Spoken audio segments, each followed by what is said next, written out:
Love Island's heart rate challenge is my favourite, I think, of every single series because it just brings all the drama, tension, fallouts.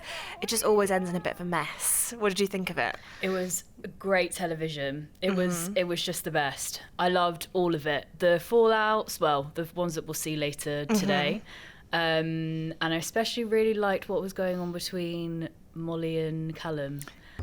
Callum's heart rate was raised the most by Molly. I was enjoying that to see. But Lucy, it's just a game. As Anton said. No, he said, no, actually it's real life. Like, this is not a game, this is really real life. So we saw the girls transform from sexy cowgirls to Playboy bunnies as they dressed to impress, and the boys, meanwhile, were American footballers, cowboys, spacemen, and sexy devils. The spaceman one was a bit odd, I thought, with Toby dressed and Georgia Steele was like, he's so fit. I thought, he's just covered in tinfoil. Like, I don't know why you're finding this attractive, but... I did also think that when he came out, I was like, what's supposed to be sexy about that? But he did look good. And I mean, Georgia definitely thought he looked good. So She really did. Let's go through the results. So we had Josh, his heart rate was raised the most by Sophie, and vice versa, which I loved.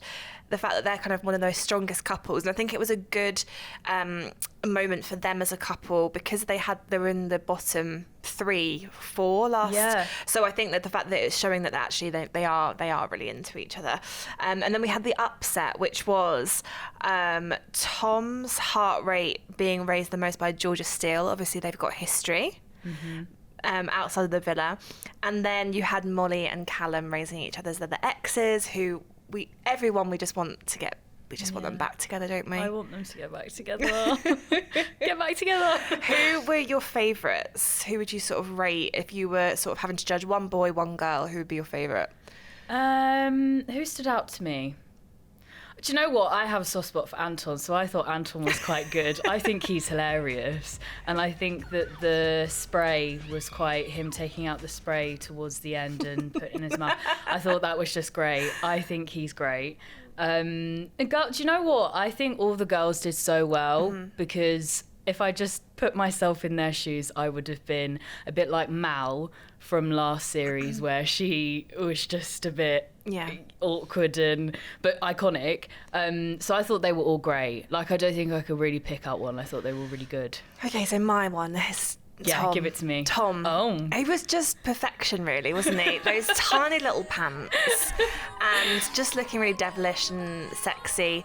I thought there was no one could beat him. And then Georgia Steele, I would say, was probably the best out of the girls just because she had the real confidence. Her bum looked amazing. Yes. She was like really flaunting it and enjoying the whole experience. She didn't look like she was nervous at all. She was really flaunting it. And there was a moment where she walked away and she turned back, like, kind of sexy to all the guys, and I just imagined her like stacking at that point, like face first on the decking. It just made me laugh the thought of it. Oh my god, imagine. But yes, roll on tonight for some more of the upset caused by the heart rate challenge.